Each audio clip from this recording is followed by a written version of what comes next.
This is the Thriving Dentist Show with Gary Takis, where we help you develop your ideal dental practice, one that provides personal, professional, and financial satisfaction. Welcome to another episode of the Thriving Dentist Show. I'm Gary Takis, your podcast co-host. We have an awesome episode for you today. It's titled The Economics of Growth. I think you're really going to love this episode. I'm going to give you lots of practical tips to create even more growth in your practice. Before I get to that episode, though, a couple of announcements to make. First announcement is we have a new masterclass, a masterclass we have never done before. This will be the first time we're doing this masterclass on June 15th from 7 to 10 p.m. Eastern Time. The title of this masterclass is The 24 Business Systems for a Thriving Practice. Now, those of you that are regular listeners to the Thriving Dentist Show know how strongly I feel about a systems-driven practice. And we've created 24 business systems. These are systems that we've applied not only at LifeSmiles, but also with all of our coaching clients to help them have a systems-driven practice. And I have all the data from our clients to show what a difference these systems can make in your practice. Individually, in terms of areas that were underperforming in the practice are now all of a sudden just performing off the charts. And then collectively, the difference that these 24 systems can make in your practice. So on that masterclass, I'm literally going to walk you through A to Z on the 24 business systems for a thriving practice. One evening, 3 hours of CE. Come join us. Very inexpensive. Tuition's less than $100. You can go to thrivingdentist.com/masterclass to enroll in that masterclass. Although it is done virtually, we do limit attendance. And we limit attendance because I run it more like a workshop than a lecture. And this one will certainly sell out because it's a brand new title for us. So if you'd like to make sure you get a seat, go to thrivingdentist.com/masterclass and come join us for the 24 systems of a thriving practice. All right, the next announcement I have is we have a new guest as a guest contributor on the Thriving Dentist Show. Her name is Shannon Blackman, and she is from the accounting firm Thomas Dahl. By the way, Thomas Dahl is one of the accounting firms that's part of the ADCPA, the Academy of Dental CPAs. And she's going to share with you in a very articulate way 3 tips to move your practice from average to stellar. I think you're going to love the wisdom from Shannon Blackman.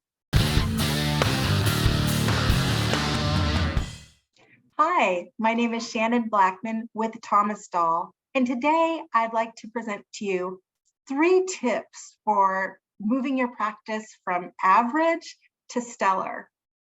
My first tip is use a practice management consultant and a dental-specific CPA.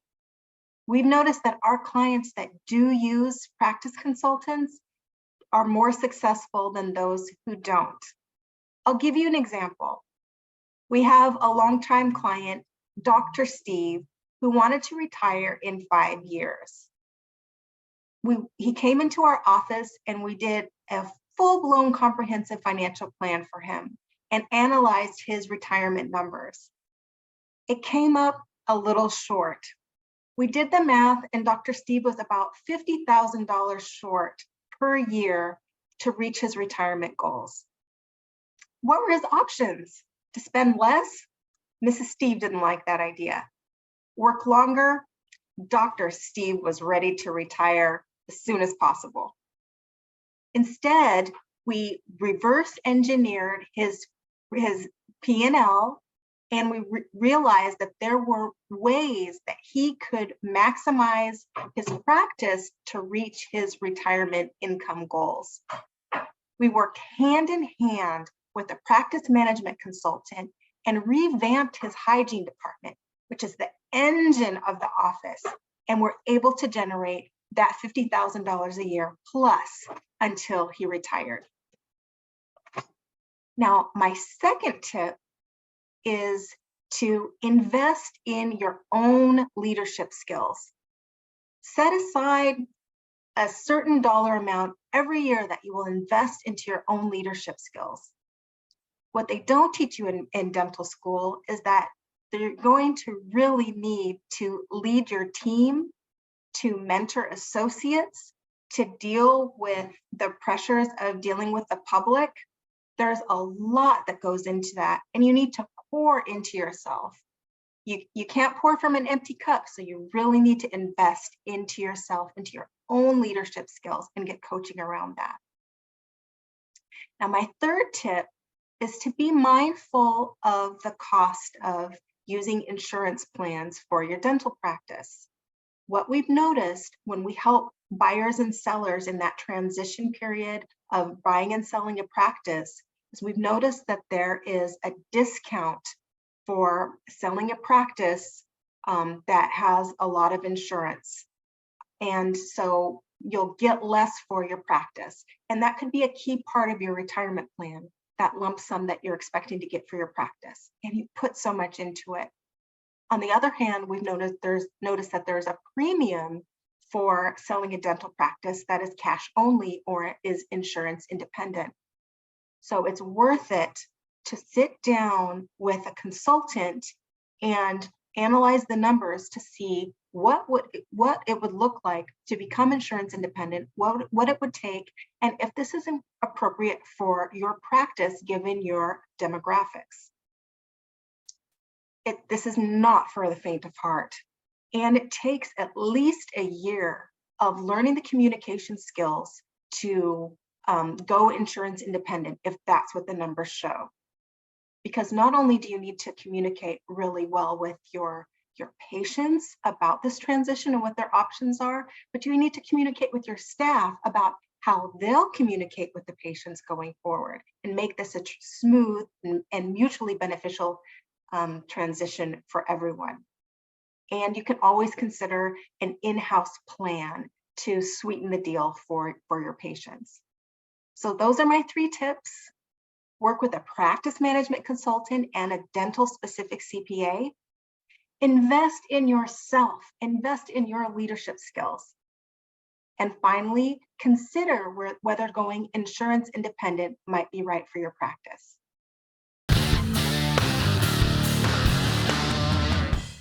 Hello, everyone. Welcome to the Thriving Dentist Coaching in Action segment. Hope you enjoyed the dental CPA insight from Shannon Blackman. I loved it. She's very articulate, and the 3 points she made, I totally agree with. So thank you, Shannon, for that. Today's episode is the economics of growth. I'm Naren, I'm your co-host. And I'm really excited about this, Gary, because we have a mutual client who started with us, both equine coaching a few years back. And I remember you telling me about the conversation you had when he joined you. He said, well, I'm a $1.4 million practice. My practice has been stagnant for the last 3-4 years. Like, I'm doing it, but I'm not really having fun. It's just a lot of work and I feel kind of down and not motivated. And anyways, with your 24 systems and he acknowledged, he said, I've been stuck. I can't, whatever I do, I can't seem to move the needle off of that 1.4. And this is a solo dentist, right. Strong practice. I think we'd all agree that's a strong practice, strong hygiene department. Right. But he said, I haven't grown in 4 years. And essentially, my income's going backwards because every year my overhead goes up, everything's cost more. And he said, I guess, on one hand, I could feel satisfied that I've achieved, a strong practice, but it doesn't seem to be growing. And he enlisted our coaching services because he wanted to, get it unstuck, unstuck. And I think your concept of every year the best year yet, I think really appealed to him because you talked about, double-digit growth, minimum 10% a year. So anyways, year later, his practice was up 35%. Yeah, it was amazing because, one of the goals in our client work is to have the practice grow by double-digit growth every year, which double-digit would mean that it's at least 10%. And that would be if there's no additional providers. That means without adding an associate, without adding another hygienist or more hygiene days. So we're looking for 10% growth, essentially organically, with the same team and the same hours. And then when we look at adding another provider, whether it's adding an associate or adding, more hygiene days, then we're going to increase that growth expectation because of the contribution of the additional providers. And I remember when he said, man, if I could grow 10%, I would be thrilled because we've been stuck. And anyway, he dove in with both feet. And truly, from my work as a coach, he was extremely rewarding to work with because he diligently applied, the recommendations. And he applied them in his practice. And at the end of the first year, of course, we saw it happening as it was growing. But at the end of the first year, he'd actually grown 35%. Same team, same hours. And one of the things he said, he said, Gary, one of the great byproducts of this is I'm having more fun in my practice. I was kind of feeling flat, kind of feeling stuck. And now I feel like, and he was I'd say early, late career. Darren, does that make sense to you? If I say early, late career, what kind of age do you think of as a dentist? I'll see if you're right. I would clarify him as an early, late career. Maybe early 50s, late 40s. Yeah. Early 50s. And so he still, planned to practice for a while by choice. But he was sure a lot more excited because, man, I feel so much more excited about my practice. And it's a very different practice now that it's growing. And that's an example of what can happen when you have the right strategies around growth. So let's talk about the economics of growth. And one of the things that inspired this podcast episode is I just did a masterclass, and the masterclass was how to reduce your overhead to 60% or less. And one of the strategies I presented in that masterclass was to embrace a culture of growth, because when we grow, all kinds, your fixed expenses stay the same. They don't go up. The only thing that goes up are the variable expenses associated with doing more dentistry. And most of your expenses on your line item profit and loss statement, most of your expenses are fixed. The vast majority of those are fixed, meaning that number stays the same regardless of what you produce or collect. So let me walk you through the economics of growth using hard numbers, Let me start with the first one. So the ADA reports that the average practice today collects $700,000 a year, $700,000. And I'm just using outside data on this. With an overhead of 74%. Now, overhead is defined of all of the necessary expenses to run your practice, with the exception of owner dentist compensation. And so 74% overhead. Now let's look at those numbers. So using those numbers, 700,000 in collections, 74% overhead means you've got the reverse of that. You've got 26% available to compensate the owner dentist, right? Follow me along there? Yes. So that leaves a pre-tax income for the owner dentist at $182,000 a year. So now I'm going to make some comments on that. While $182,000 a year is not chump change and can provide a comfortable lifestyle, doctors, you deserve more.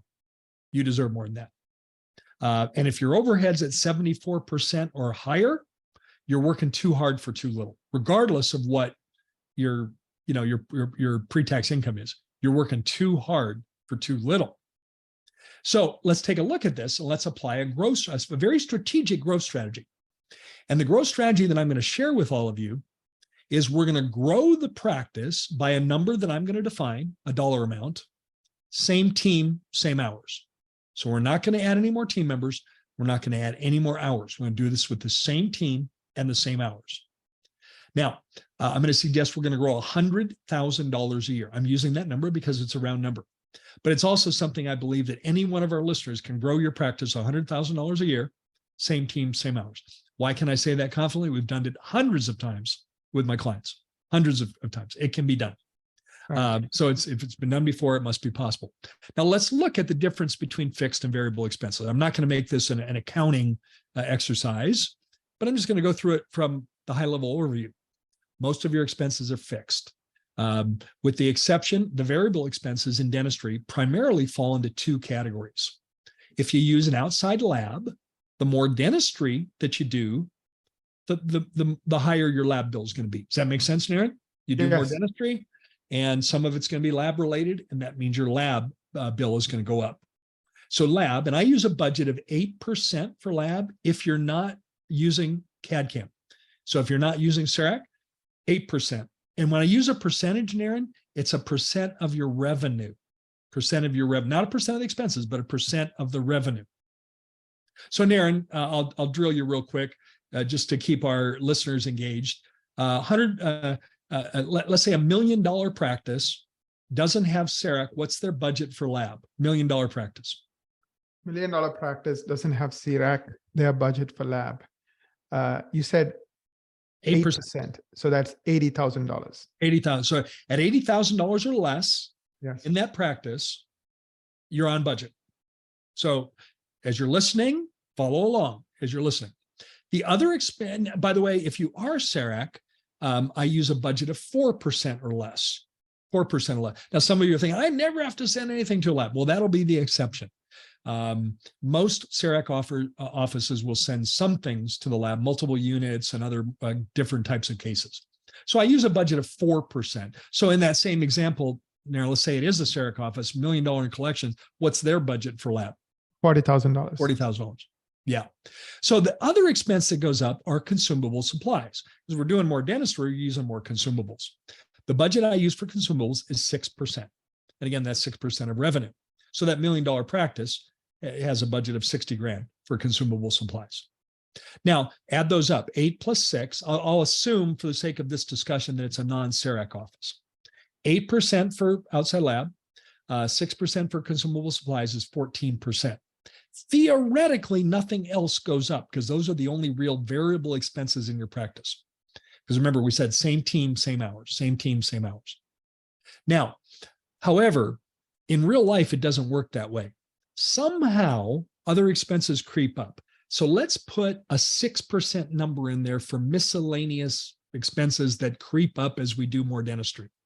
And I'm using that because it makes a round number. 8 plus 6, 14 plus 6 is 20%. So I put in a 6% factor for miscellaneous expenses. So now, if you look at that, if you grow your practice $100,000 a year in collections, and you have an increase of $20,000 in expenses, 20% of 100, leaves you net income of $80,000 on the next $100,000 that you grow. Your profitability is in the top dollars, not in your first dollars. In your first dollars, all of your revenue goes to pay fixed expenses. It goes to pay your rent and everything else. But if you add it to the top dollars, you grow, watch what happens to your profitability. So now let's combine these things. Remember the office, the average ADA office doing 700,000 with 74% overhead. Yeah. Leaves 182,000 in pre-tax net income for the dentist, pre-tax income for the dentist. Right. Well, now we add another 80. So 182 plus 80, it's now an $800,000 practice, not a 700. And now 182 plus 80 is 262. Now the pre-tax income is 262. Well, Naren, that's a better number than 182, isn't it? Just in terms of raw dollars. Yeah. But now the overhead went down. Remember, it was 74%. It went down to 67%. Right. So one of the ways to bring your overhead down is to grow. Because we grow your practice, your overhead comes down. Now, 67 was still at my target. My target is 60% or less. And why am I using that target? Because that's one of the goals we set for our clients. We want overhead to be 60% or less, ideally 50, but that's a hard target today. Right. So if the person is doing $1 million, you want your practice owners who are your clients to make at least 400,000 in profit. At least 400,000 in owner dentist compensation.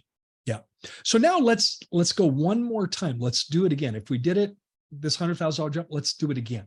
Let's grow another 100,000. So we're going to grow from 700 to 900.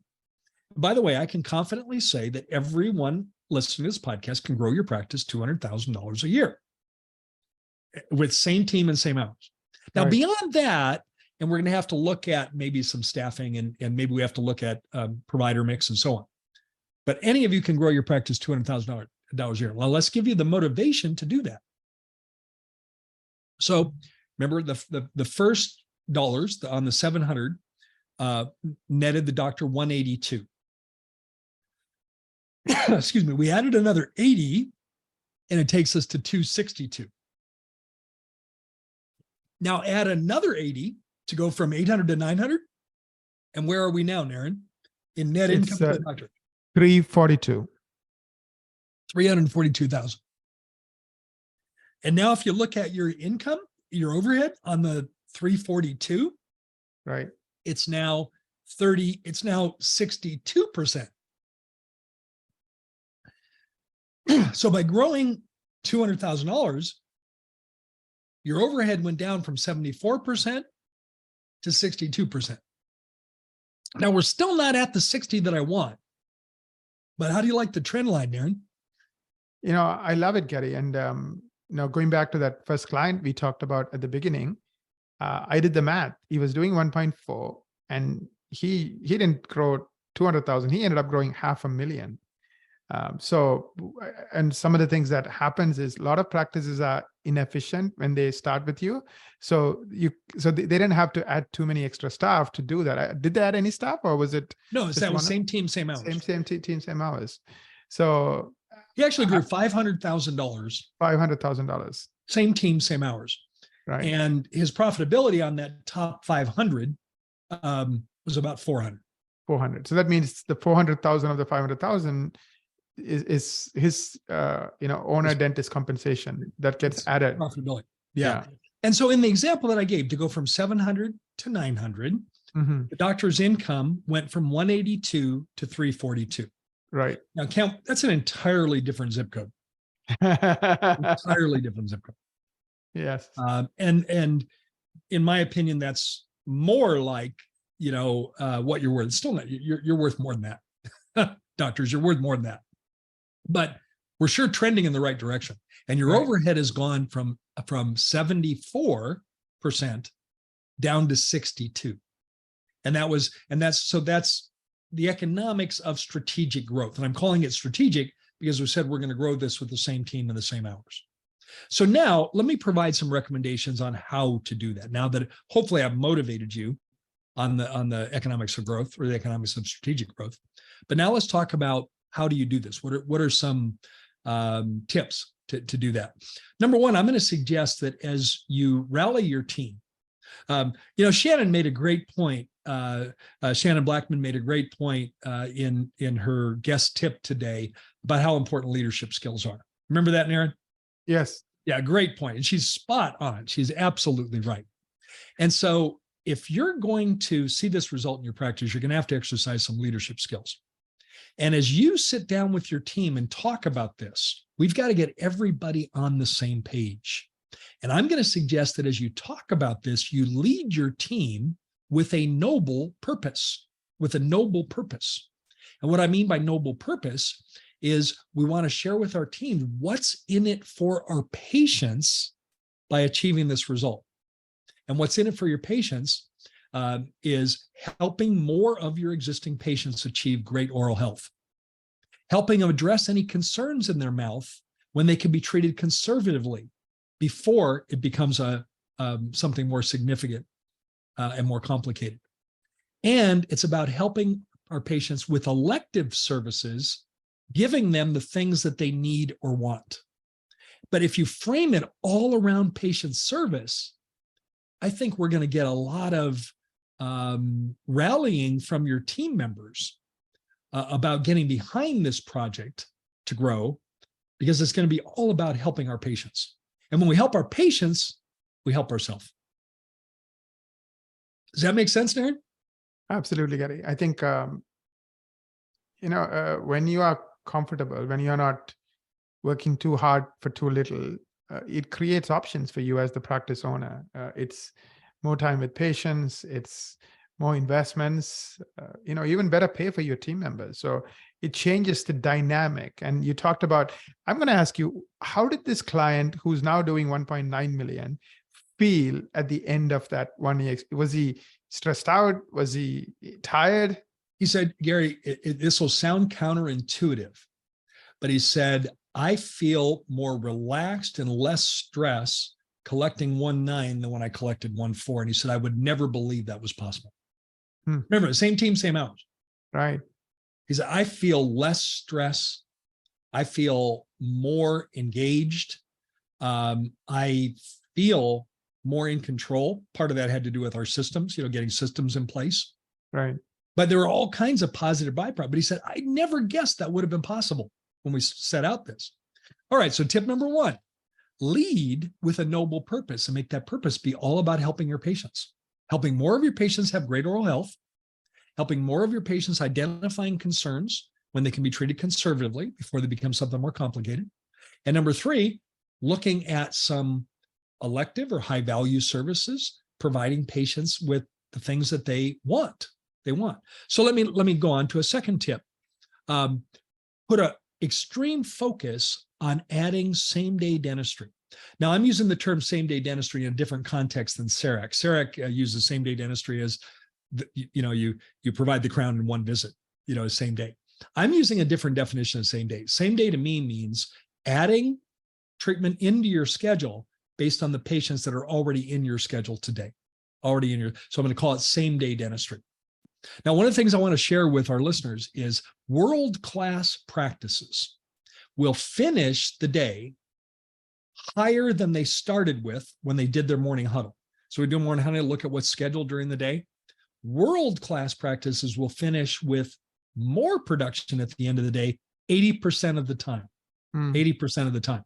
Now, I'd like to think that all of our listeners are either world-class practices or have the capability of being world-class practices so they can do this. Does that make sense? What happens to average practices, Naren, in terms of daily production? What happens during the day? Goes down. I mean, they start, let's say, at 4,000 and they finish the day at 3,500 because of cancellations and no-shows. Yes. So a typical practice goes backwards from the morning huddle to the end of the day. World-class practices finish up above that goal 80% of the time, not 100% of the time, but 80% of the time. And it's all about building a culture in your practice, a can-do culture of serving your patient. So for example, something as simple as the hygienist saying to you, Naren, I know doctor has recommended fillings for that area on your upper left. I'm concerned about those. Fillings don't get better on their own. If they only get worse, decay worsens. And what we now can treat conservatively might end up having to be more complicated in the future if we wait.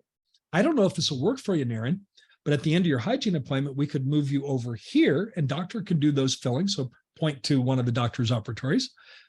Doctor can do those fillings for you today, and we can save you a trip. What's everyone's most important asset today, Naren? Time. Everyone's time is the most important.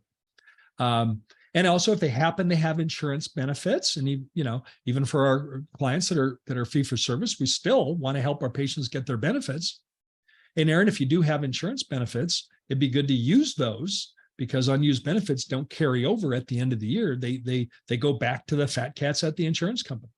So we can talk about insurance benefits. But very often the idea of saving time, that's not going to work 100% of the time, Naren. But you'd be surprised how often it will when we present that. So in the morning huddle, we look at opportunities to add in same-day dentistry. We identify a morning and afternoon emergency slot that might work best in our schedule. And we steer, if we happen to get any emergencies, we steer those to those 2 slots. So tip 2 is really focusing on adding same-day dentistry. Tip number 3 is, doctor, I'm going to ask you to assign a specific person on your admin team as the doctor scheduling coordinator. And I'm going to ask you to set a goal, a daily goal for that person to schedule to that goal.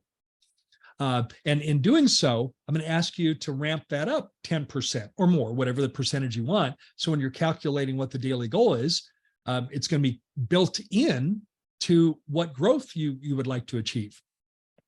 And so we're going to have a dedicated person working on your schedule. Now, you may have multiple team members doing scheduling and they can all schedule, but I want one person accountable for your schedule. And you might even consider bonusing that person, individually bonusing that person. For example, you could say that if you're scheduled at 100% of the goal, remember the new goal is going to be higher because we're building in the growth. If we're scheduled at the end of the month at 100%, you're going to provide a bonus. That bonus might be $250 a month. And if you're at 110% or higher at the end of the month, we'll double that bonus to $500 a month. And by the way, you'll notice that that bonus would pay for itself in the performance. Now, that's something that we might consider in a practice. And again, I'll use that strategically as I get to know our clients and get to know their practices. That's something we might use. It's a tool we might have on our hip pocket. So there's 3 tips that you can use to really fuel strategic growth in your practice. Lead with a noble purpose, all about your patients. Number 2, focus like laser-like on adding same-day dentistry. And number 3, identify a dedicated team member to work on your schedule, to be responsible and accountable for your schedule. And consider bonusing that person as a way to align your goals and their goals. So there's 3 tips that you can use to create strategic growth in your practice.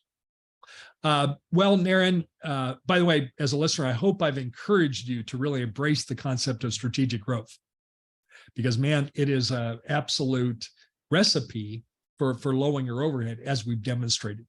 We've got some great questions coming up. Let's hit pause on the coaching and action segment, and we'll get into those questions. Thank you, Gary, for that wonderful coaching and action segment. I really enjoyed our conversation on the economics of growth. I have 4 questions for you. Let me ask you the first question. Your discussion about the economics of growth inspired me. My practice has been installed for the last 4 years with no growth. Where is the best place to start? Well, first of all, I appreciate, Doctor, your candor in recognizing that your practice is stalled. It's good that you know that. Sometimes doctors aren't aware of exactly where their practice is. Good that you're aware of that.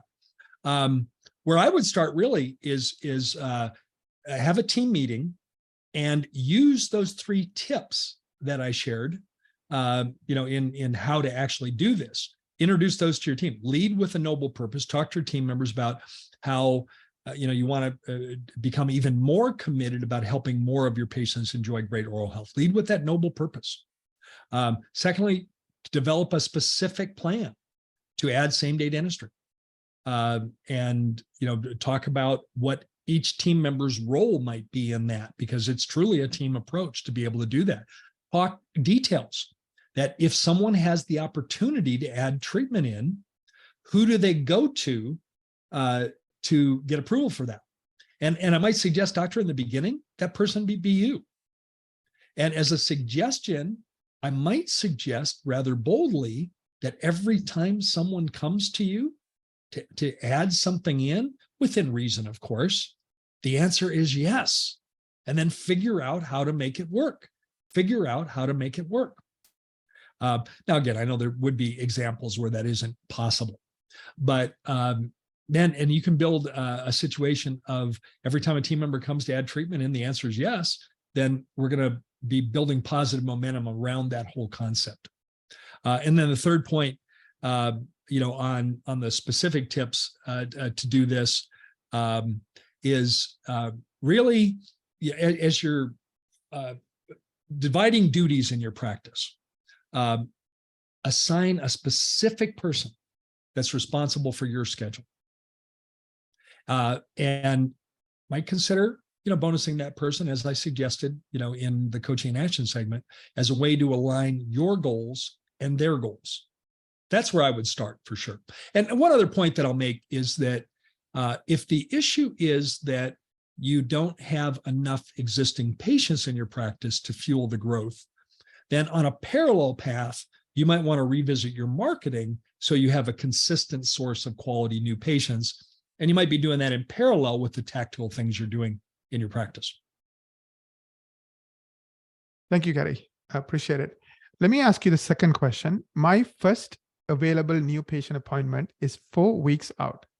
I want to follow your guidelines of getting new patients within a week. What specific steps can I take to make this happen? Yeah, if your first available new patient appointment is 4 weeks out, that's both a blessing and a curse. The blessing is that you've got demand. And the curse is that your marketing may end up failing. Because now if someone calls the office, wants to make a new patient appointment, if they found you by Google, their connection to you is fairly thin at this point. If they can't get in for 4 weeks, they're likely to simply hang up and go to the next office on their Google search. So you really want to correct that. And our guideline for our clients is to be able to see a new patient, or at least to offer a new patient appointment within a week. And that would be for a non-emergency new patient. You know, someone that just moved to town, found your practice, wants to get established. We want to offer an appointment within a week. Now, if the patient says, oh, right now I'm in a big project at work, I was kind of thinking 3 or 4 weeks down the road, fine, no problem. Go ahead and schedule them 3 or 4 weeks out. But offer a new patient appointment within a week. So the first thing that I would do is I would ask your scheduling coordinator to take a look at the next 4 weeks on your schedule and start to identify patients that might be at risk of not showing up on the doctor's side. Not so much on hygiene, but on the doctor's side. At risk of not showing up. And simply contact them, however you do that, by phone, by text, by email, and say, hey, Nair, we have you scheduled, and it might be 3 weeks from now, it might be 2 weeks from now. We have you scheduled 2 weeks from now. And I just wanted to double check and make sure that appointment was going to work for you. Because if not, I do have a patient I'd like to schedule on that time. And if you'd like to reschedule, that might be better for you. I just want to reach out and see what your thoughts were. So now we're going to kind of shake out the schedule a bit to perhaps create openings to be able to accommodate a new patient.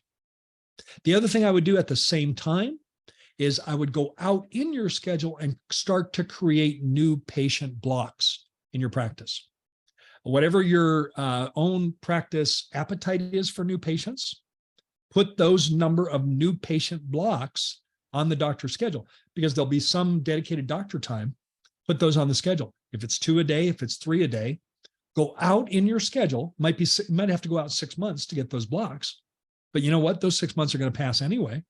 So you might as well go ahead and put those in your schedule. So when you get there, now we have new patient blocks. We can accommodate new patients within a reasonable period of time. So there's 2 things that I would do in parallel with opening up new patient appointments sooner. Thank you, Gary. Let me ask you question number 3. I want to increase my new patient flow. What has been your experience regarding the best way to increase my new patient numbers? Well, beyond a shadow of a doubt, my quick answer for that is organic SEO, organic search engine optimization, where you literally are mastering Google by being listed on page 1 when someone in your community is looking for a dentist. That's the best way to do that. And I would recommend you just jump on my shoulders and do what we did at Life Smiles. So over 6 years ago, we started working with you, Nair, Equa, your marketing firm.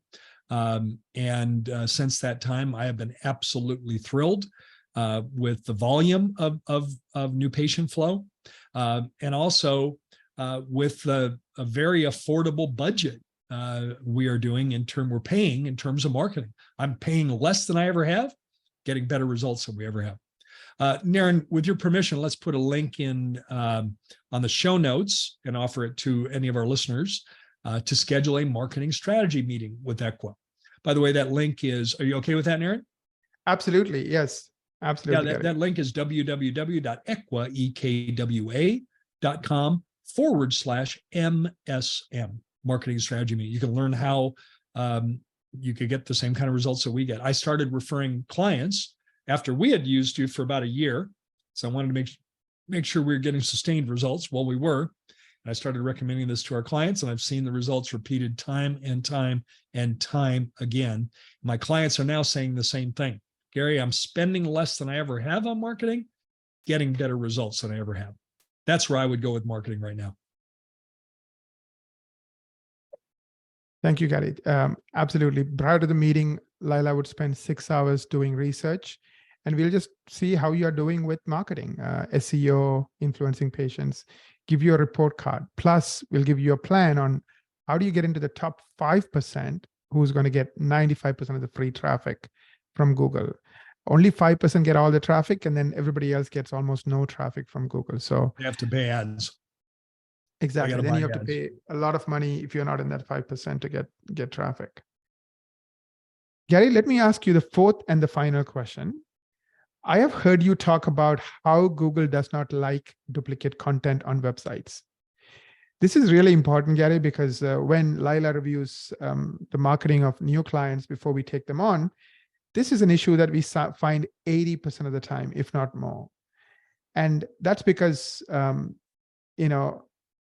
two reasons. And I think these two questions would help people understand why this is so important.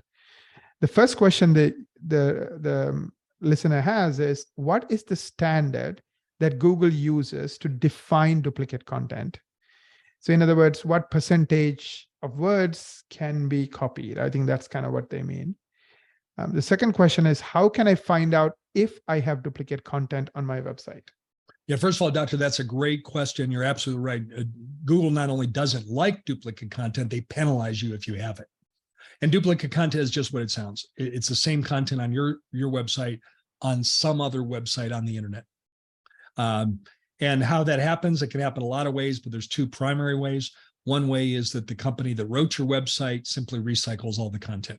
They might tell you it's going to be customized with your branding, but it's still duplicate as far as Google is concerned.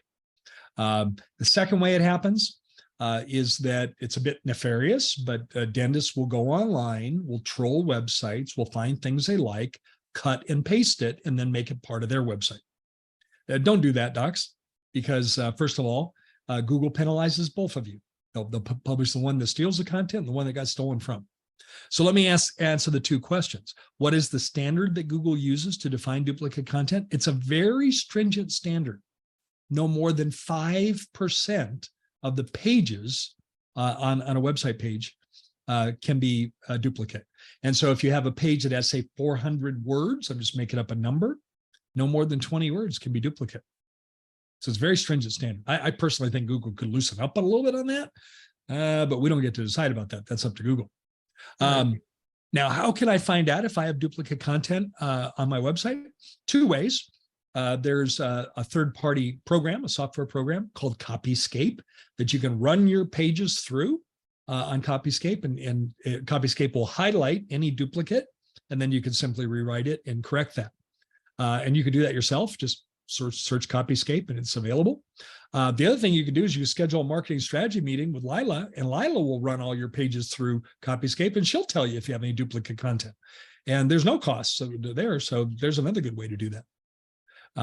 Well, we had some great questions today, some really granular questions that are really good. I hope this episode has been inspiring to you in terms of creating growth in your practice. Growth is one of the coolest ways to reduce your overhead. And also, if we frame it around serving our patients, anytime we do something that serves our patients, then that's going to be something that creates a lasting benefit for your practice. On that note, I want to say thank you, Naren, to you and your team at Equa for all that you guys do for LifeSmiles, but also for our profession. And secondly, I want to thank all of our listeners. We appreciate each and every one of you. If you haven't already done so, click on subscribe to wherever you get the Thriving Dentist Show podcast. That means every Wednesday when we upload a new podcast, it'll be automatically uploaded for your listening convenience. On that note, let me simply thank you for the privilege of your time and tell you that we'll look forward to connecting with you on the next Thriving Dentist Show.